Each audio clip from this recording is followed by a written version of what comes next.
ప్రధానమంత్రి మోడీ క్రిస్మస్ వేడుకల్లో పాల్గొన్నారు ఇవాళ. ఢిల్లీలోని కేథడ్రల్ చర్చ్ ఆఫ్ రెడెంప్షన్లో జరిగిన క్రిస్మస్ వేడుకలకు మోడీ హాజరయ్యారు.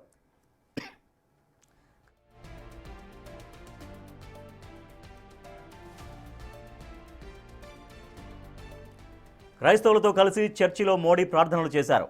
ఆ ఫోటోలను ఎక్స్లో పోస్ట్ చేశారు మోడీ. దేశ ప్రజలకు క్రిస్మస్ శుభాకాంక్షలు తెలిపిన మోడీ, యేసుక్రీస్తు బోధనలు సమాజంలో శాంతి సామరస్యాల్ని పెంపొందిస్తాయన్నారు.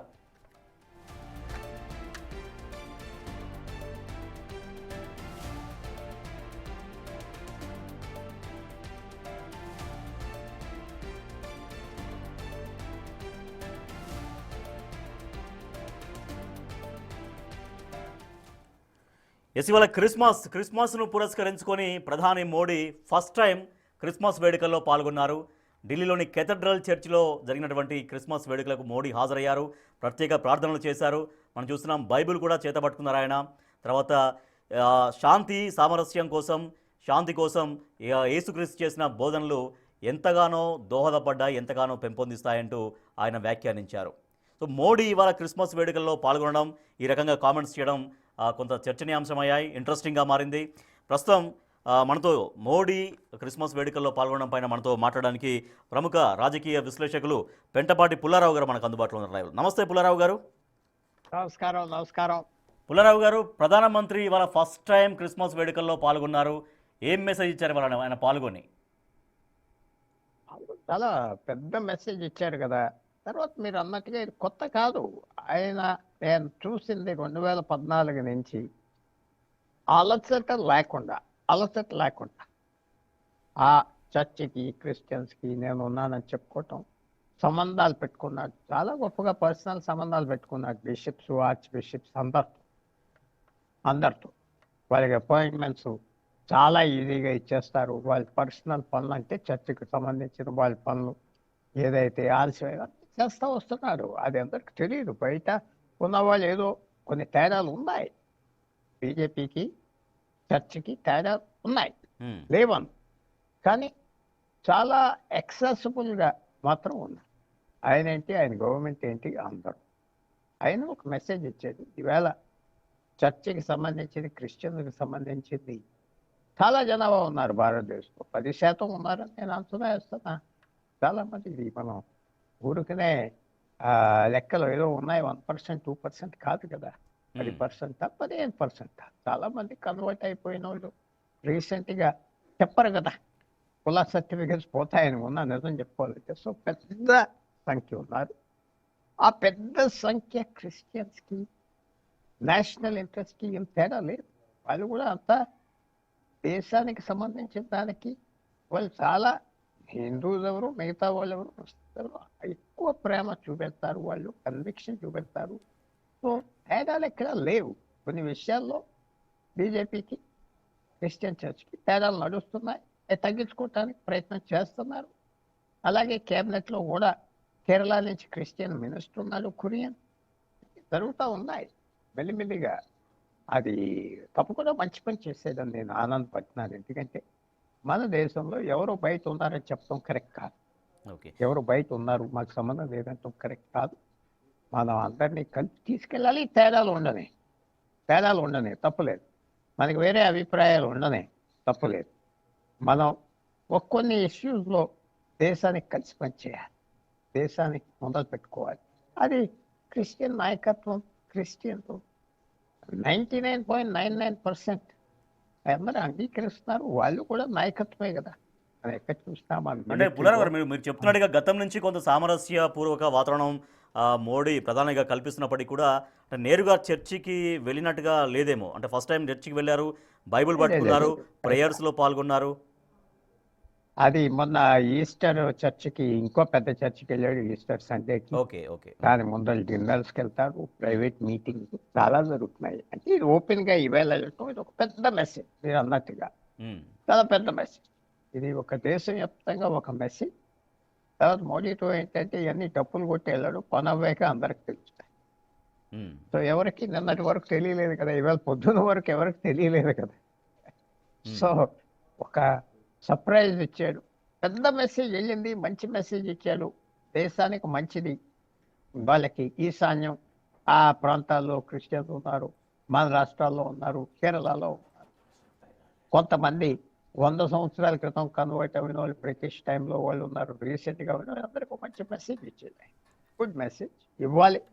సో అందువల్ల ఆయన కూడా ఏంటంటే, నేను ఇందాక ఒక మాట చెప్పాను, పొలిటికల్గా పెద్ద తేడాలు ఏం లేవు క్రిస్టియన్ కమ్యూనిటీకి, బీజేపీకి, మిగతా పొలిటికల్ పార్టీ. కొద్దిగా కొన్ని విషయాలు, సెన్సిటివ్ విషయాల్లోనే ఉన్నాయి, 1 or 2 ఇంపార్టెంట్ ఇష్యూస్ దాంట్లో ఉన్నాయి.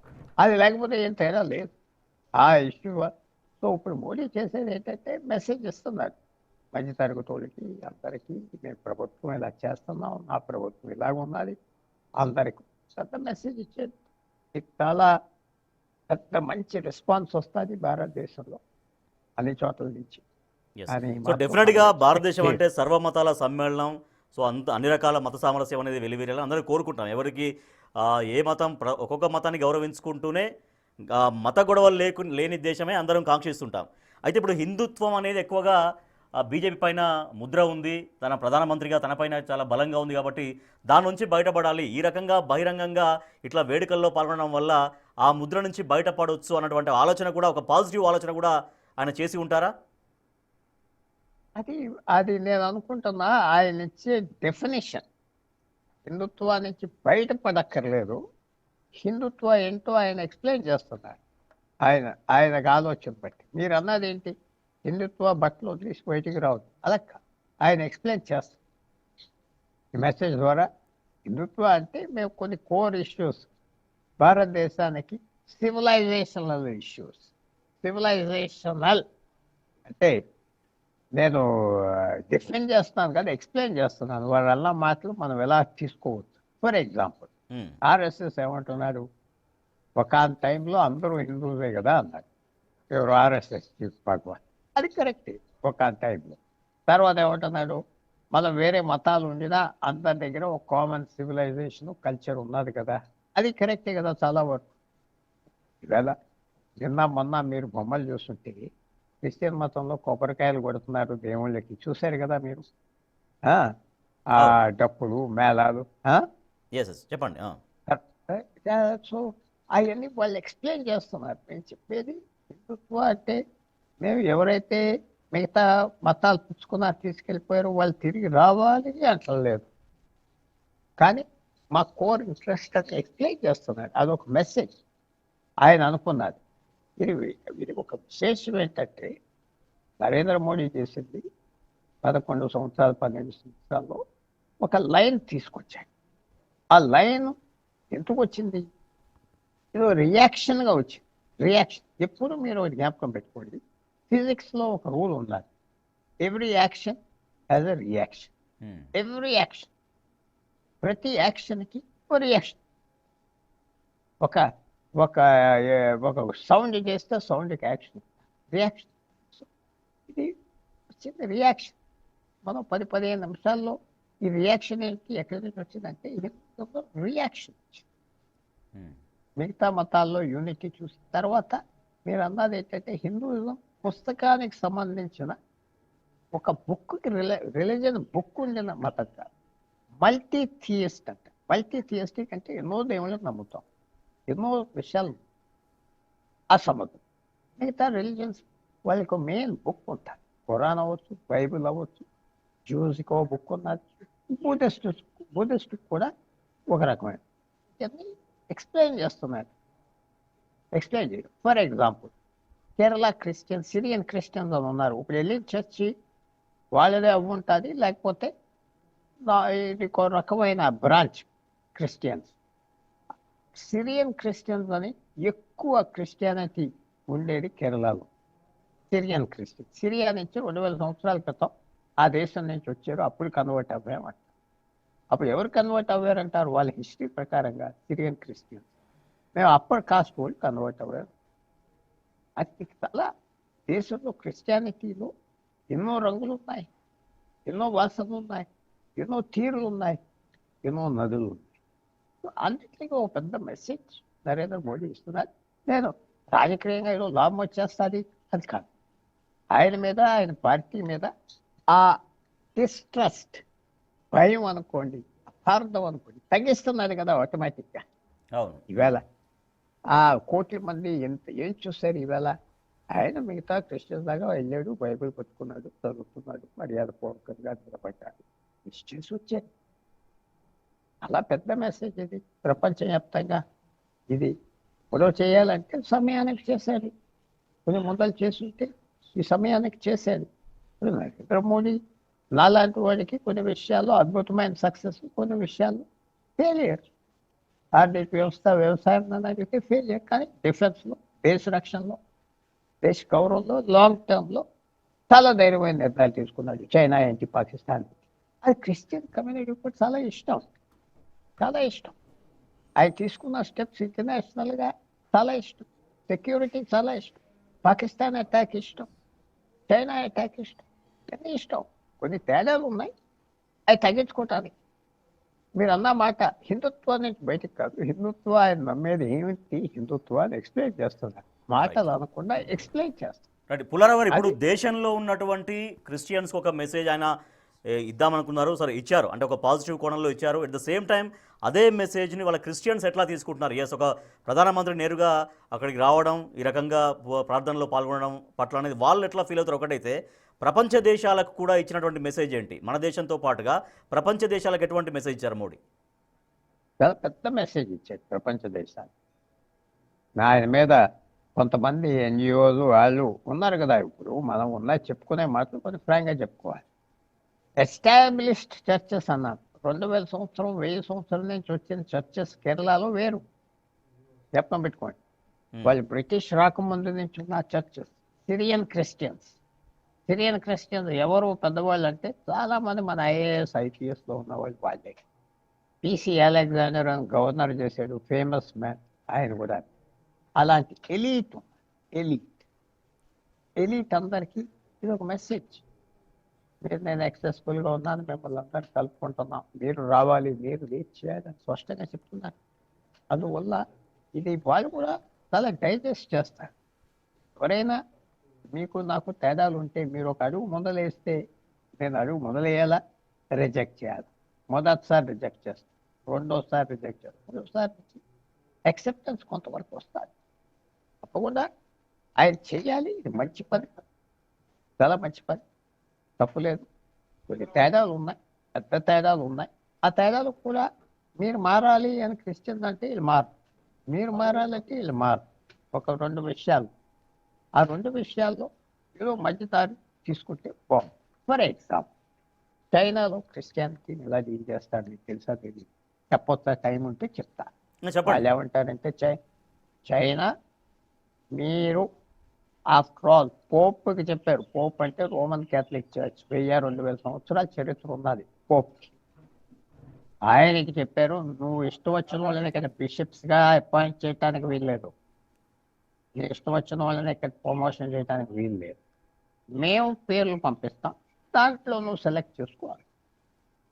హైదరాబాద్ ఉన్నది ఫర్ ఎగ్జాంపుల్. హైదరాబాద్కి బిషప్ అపాయింట్ చేయాలంటే మన ప్రభుత్వం 10 పేర్లు 5 పేర్లు పంపిస్తాం. ఆ పేరులో సెలెక్ట్ చేసుకో, వాళ్ళు అపాయింట్ చేసుకో. కాదు మేము పంపిస్తాం. లేదన్నారు. 20 సంవత్సరాలు ఆగిపోయాక చర్చే రాజీ వచ్చారు.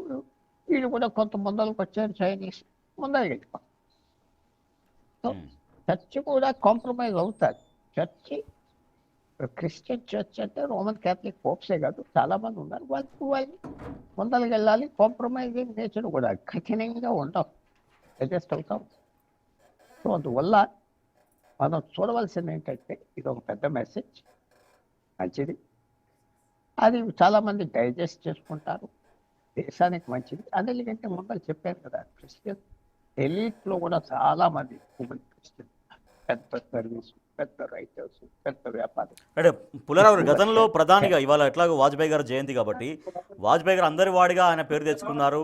ఇట్లా అందరితో కలివిడిగా అన్ని మతాలని గౌరవించారనే పేరు వాజ్పేయి గారికి ఉంది. సో అదే మళ్ళీ ఇవాళ వాజ్పేయి జయంతి సందర్భంగా అందరితో ఉంటాను, నేను కూడా వాజ్పేయి గారి లాగా అందరి వాడిని అన్నటువంటి ఒక సందేశం ఇచ్చే ప్రయత్నం చేశారా మోడీ? వాజ్పేయి కంటే చాలా ఎదిగిపోయాడు కదా, ప్రాంగం చెప్పుకోలేదు. వాజ్పేయి గారి కంటే ఎక్కువ ఎదిగిపోయాడు. వాజ్పేయి గారి క్వాలిటీస్, మంచి క్వాలిటీస్ ఉన్నాయి. కానీ ఆయన ఉన్న తీరు వేరు, ఆయన ఉన్న తరం వేరు. ఆయన ఉన్న తీరు వేరు, ఆయన ఉన్న స్థానం మారిపోయింది పరిస్థితి. అదే ఈవేళ మనకి తప్పకుండా ఎదురు చూస్తాం. వాజ్పేయి గారి లాగా అంటే కుదరదు. వాజ్పేయి ఓడిపోయి ఉండేది. రాజకీయంలో ఒకటి ప్రజలు సక్సెస్, ఇంత పని చేశా అంత పని చేశా అన్ని ప్రాజెక్ట్స్ తీసుకొచ్చా, నేను నెత్తి మీద రాయి పెట్టాను, ఓడిపోతే ఏమవుతుంది చెప్పండి. వాజ్పేయి ఓడిపోయాడు. ఎందుకు ఓడిపోయాడు?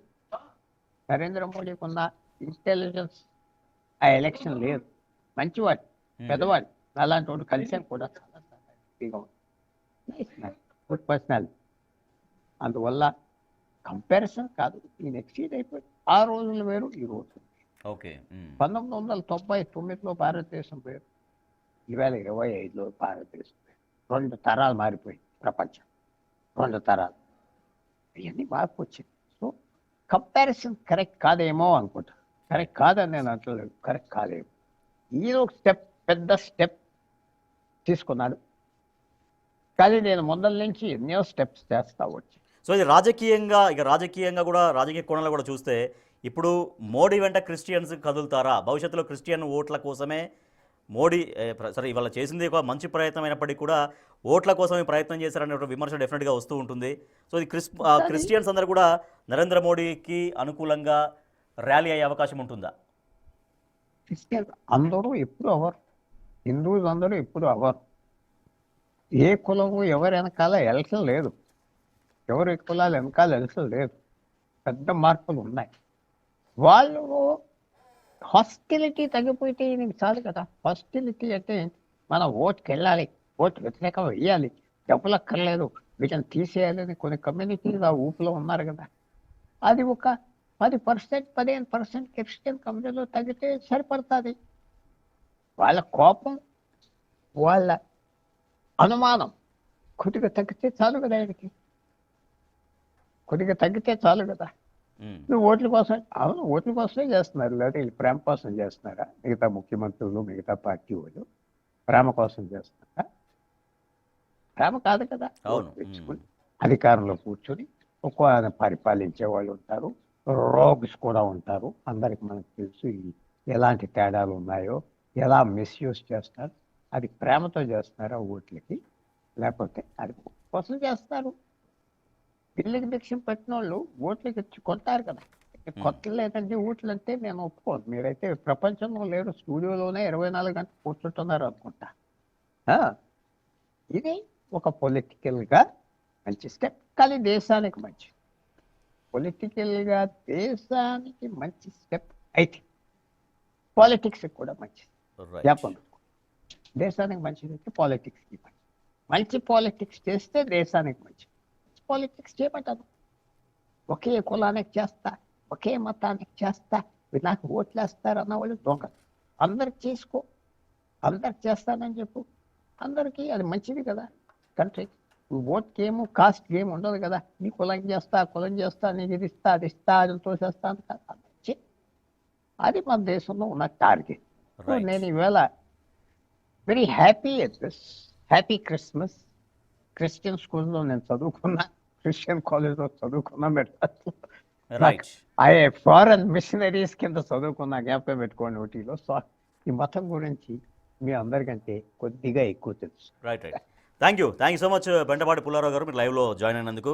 ఇవాళ ఫస్ట్ టైం క్రిస్మస్ సందర్భంగా ప్రధానమంత్రి మోడీ చర్చికి వెళ్ళారు. గతంలో కూడా చర్చికి వెళ్ళారు, బట్ అప్పుడు ఈస్టర్ సమయంలో వెళ్ళారని చెబుతున్నారు.